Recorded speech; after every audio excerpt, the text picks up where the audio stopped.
Being successful is hard, and being broke is hard. Choose your hard. Choose your struggle.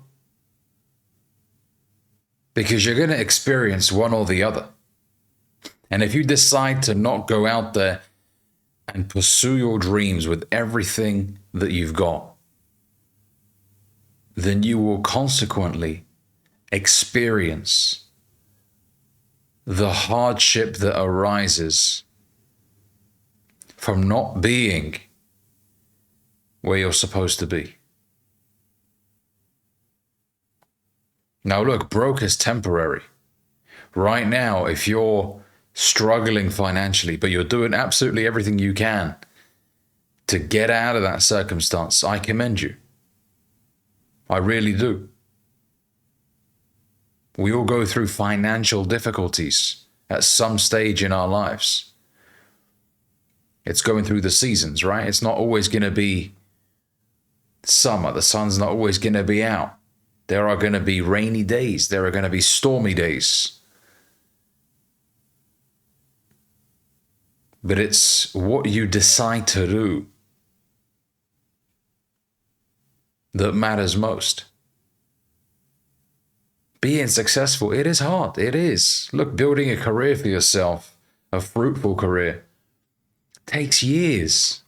Building a business that even breaks even, forget making a profit, that takes years.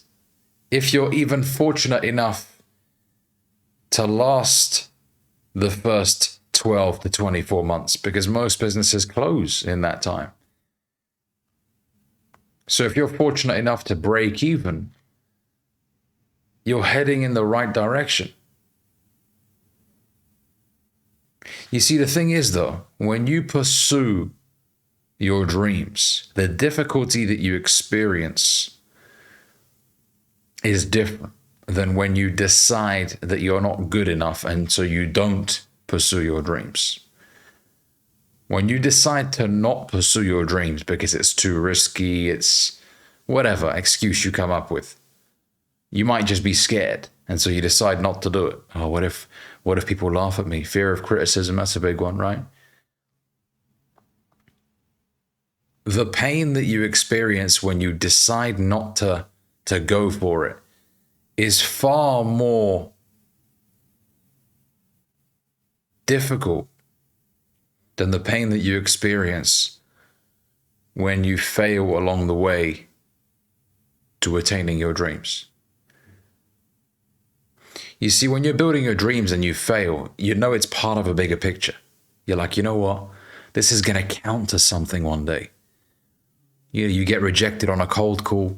It stings a little bit, but then you make another one and you make another one. And you tell yourself, I've got to make this work because the alternative is not great. I don't want to be slaving away for somebody else for the rest of my life. I don't want to have to answer to anybody. I want to be able to do what I want to do, when I want to do it, with who I want to do it. And so in your mind, you're living this bigger picture and you remind yourself of that when times are difficult. And this is why it's so important to have a strong, compelling reason for why you do what you do. There's a saying, if you don't have a reason, you're only here for a season. So you can make context of the pain when you are building towards something big for yourself in the future. When you have that grand vision that you are working towards. But when you decide to not go for it, the pain you experience is really the pain of disappointment in oneself. You're in pain because you know you're a coward. And that haunts you, especially at night. That restlessness that you experience at night, gentlemen, you can't stop thinking of the thing that you know you should be doing. If you're staying up late right now because you feel like you can give more, That's that inner voice telling you, come on, you can do this. Please, for our sake. That little boy inside of you, right? That 8-year-old that wanted to one day own a Porsche and retire mum and dad. That little boy inside of you is telling you, don't let us down, please. Please, for goodness sakes, work towards this. You can do it. That's why you feel restless. That's why you turn around in bed at 2 a.m. in the morning. And for some of you, that's why when you see another man do really well, a part of you inside just doesn't feel content. Not because you're frustrated at this person for having the things that you want, although some of you guys, you're just straight up haters. Grant Cardone has a quote where he says, whatever you quit on, you hate on. And let's say that again. He says, whatever you quit on, you hate on. So for some of you, you end up feeling resentment towards people that are going out there living the life that you wanted to live yourself at one point, because they remind you of the things that you're not doing. They shine a spotlight on you. Look at the things that you could have been doing that you didn't do. And so you're not really mad at this person, you're mad at yourself, because they have exposed your cowardice, essentially. But for others, you see someone driving a Porsche 911, living the life, and you're like, I know I can do that as well. I know I can. He's no better than me. I know I've got what it takes. And that's why you feel restless at night. That's a sign that you know you're destined for bigger things. God has a lot more in store for you, and you need to go after it. Otherwise, that feeling of restlessness will stay with you. And then what will happen is, as you age and as the opportunity slips out of your hand, because listen, opportunities don't just hang around forever. Opportunities are here today, gone tomorrow. Yes, there are more and more opportunities that you could potentially take advantage of that may arise in the future. But certain opportunities are only around for a short while. And if you don't pounce on them and take advantage of them, they will disappear.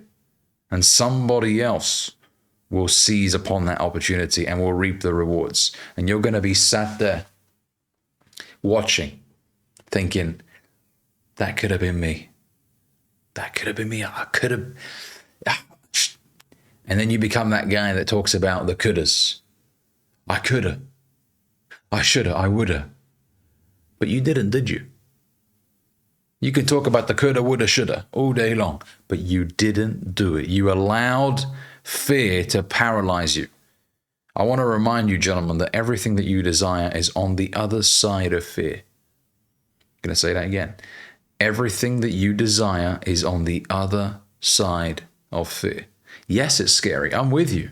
It's scary, but do it scared.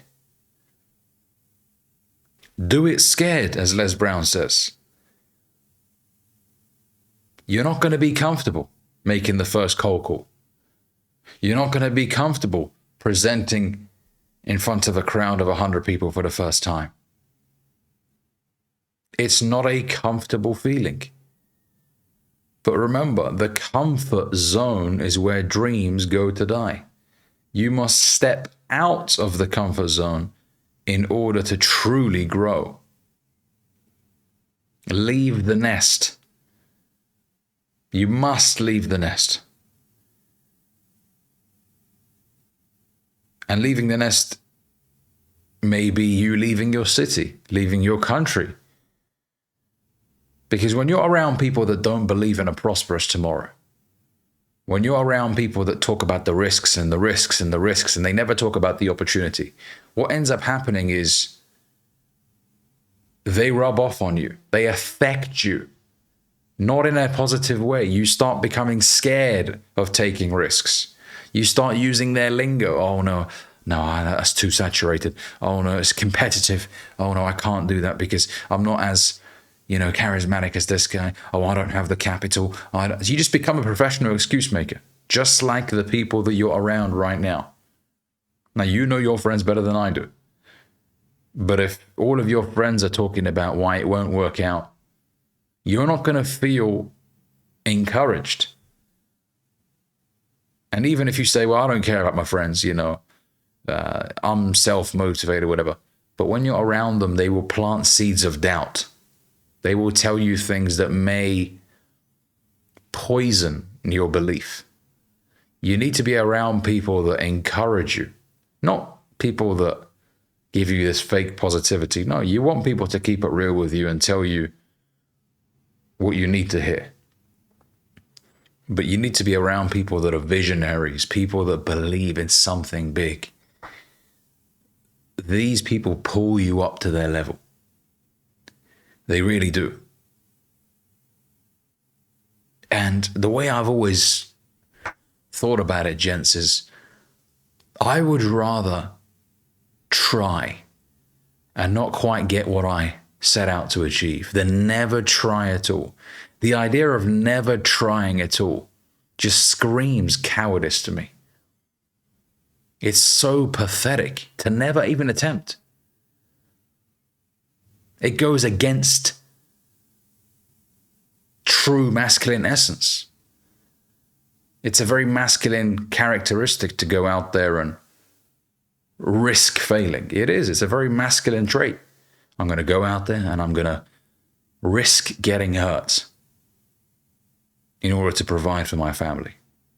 It's not well, I only want to do it if I know I can get an ROI. There are guys out there like this. Can you imagine? Well, what's the guarantee? They want an absolute promise before they even give it a go.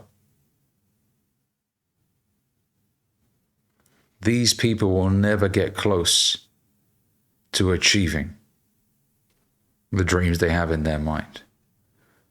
There's a saying, scared money don't make money. And that is very true. If you're terrified, if you're shaking at the very thought of investing in yourself, which, by the way, even if the investment doesn't end up being as fruitful, financially speaking, as you intended it to be, there is still growth there. And when you see it this way, your whole outlook changes. No experience goes to waste. Everything that you do teaches you something. Sometimes it teaches you what not to do, which is still something beneficial. It's still a very valuable experience. Jim Rohn used to say, it's very valuable information to not jump out of the 10th story building, right? It's good information to know to not do that. He obviously said in a very comedic light there, but it's helpful to know not to do something that is obviously not beneficial to you, right? So no experience goes to waste. Everything that you do teaches you something. And when you have that mindset, you're no longer scared. And when you're no longer scared, you are able to attract better opportunities to you. Because when you're fearful, you repel opportunities. When you operate out of scarcity, you don't grow because you start declining. Sometimes just subconsciously, someone's like, I would suggest this business to this guy, but based on what I've based on the conversations I've had with this guy, I don't think it's right for him. So someone may not even tell you about an opportunity because they know you're scared of investing money into certain things. So they don't go up to you with this information. But when they know, okay, this guy, he's got a good appetite for risk. He's a bold man. He's got a lot of great characteristics. Let me suggest this to him. Just the mere suggestion, right? That is in itself an opportunity. When somebody suggests something to you for you to consider, not for you to do. Obviously, you are your own sovereign man. You can make a decision to do or not do something. But for somebody to suggest something to you, that's good. Then it's up to you, of course, to review it and decide. When you operate out of scarcity, you decline opportunities. You really do. But when you focus on the possibilities, you look at life differently. It doesn't mean you jump on every opportunity and you do it. No. but you start looking at things very differently. Your energy is very different. Remember, success, gentlemen, is not something that we chase. It's something that we attract by becoming the right person, by creating the conditions that attract success, the right conditions. And when I say conditions, I'm talking about the characteristics. If you're somebody with a great attitude, you believe that there's enough money out there to go around, you're not scared, opportunities and conversations just come your way. And you start attracting the right people into your life that will allow you to take advantage of these situations. So, gentlemen, I just want to recap and tell you, listen, being successful is hard and being broke is hard. Choose your hard. Choose your struggle. One of them gives you a great, rewarding feeling of fulfillment. And the other one gives you a lingering feeling of disappointment and resentment. The good news is, if you've been procrastinating for the last 7 years, you can decide today, you know what, going forward, I want to start believing again. I want to start believing that there are opportunities out there, that there is enough money out there. I want to be different. You can do that. That is the great thing about being a human being, is we can decide on any given day, going forward, things are going to change. You don't have to be the same guy you were for the last 5 years. You can make a switch. You can decide enough's enough. That's it. I've had it. As Jim Rohn used to say, the day that turns your life around is the day you experience disgust, where you say enough's enough. And you make a firm decision that things will change going forward. You can do that. You don't have to carry on experiencing frustration. You don't have to. Because frustration comes when you don't follow through on the promises that you make to yourself. That's where frustration comes from. Is when you don't do what you say you're going to do. As men, we have such a power to create something. And our word has to mean something. It has to. That's why they say a man of his word. Your word has to carry weight. If you talk a bunch of smack, but you don't follow through, you start resenting yourself. You start disliking yourself. You're like, man, I'm a pretender. I talk a load of shit. I don't back it up. You won't be able to look at yourself in the mirror because you'll feel like a fraud. Here I am. Look at me. What a waste of fucking space. I ain't doing shit. And as men, we need to feel like we're contributing to our family, to our society.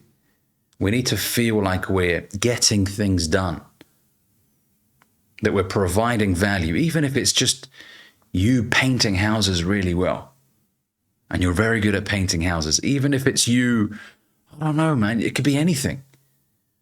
But you doing something that you believe is worthwhile. Earl Nightingale's definition of success is the progressive realization of a worthy ideal, as long as you deem it to be worthy. It's not about being a crypto influencer sitting on a Lambo in Dubai. No. That's not what success is. Success is whatever you deem to be worthwhile, something that you're progressing at. You could be a teacher who loves to teach, and you're progressing in your teaching capabilities, and your class love you. That is a success right there. You feel like you're contributing. You feel useful. You don't feel like you're a waste of space, like you're not doing anything, like you're just rotting away in an organization that doesn't value you. That's why, if you're experiencing that right now, if you're absolutely frustrated, draw a line in the sand and say, I refuse to live like this anymore. And I refuse to talk a bunch of smack. Going forward, I'm just going to take massive action. I want to show people through my action and not sit there chatting a bunch of smack about what I intend on doing. Oh, yeah, this guy, he always intends on doing stuff. He never follows through. You don't want to be that guy. People won't even take you seriously. It's like the boy who cried wolf. Oh, yeah, here he goes again. All right. You want to ensure that your words have weight, that when you declare you're going to do something, you do it. But if you've been talking a bunch of smack, I wouldn't even declare. I'd just do it and let people see. Hang on a second. Since when have you been? Let them just see. Don't feel the need to go out there and tell everybody, oh, I'm doing this, guys. That's a cry for validation. It really is. It gives you a warm, fuzzy feeling inside when people say, oh, is that what you got to do? Oh, I'm sure you're going to smash it. You've always got, and it gives you this false sense of achievement as well. It really does. Because you feel like, well, I can do it at any time and everybody's going to praise me. You should ensure, gentlemen, that your feelings of validation and fulfillment come from the results of the work that you do, as opposed to people just praising you. You need to feel proud of the work that you've done. That's where that true fulfillment comes from. All right, gents, we have the power to do so. Things can look totally different in the next 6 to 12 months. It doesn't have to look like the last 6 to 12 months. And it's in your hands. And I'm going to just remind you one more time before I wrap up this call. Being broke is hard and being successful is hard. Choose your heart. For those of you that are interested, I run a community on School called the Top 3%, where I teach men how to improve in their communication skills, in their confidence, in their style, careers, fitness, amongst many other things. There's a link in the description below if you want to check out the community. We have members all around the world in several different continents. I look forward to welcoming you inside. Thanks very much, gentlemen. See you in the next video.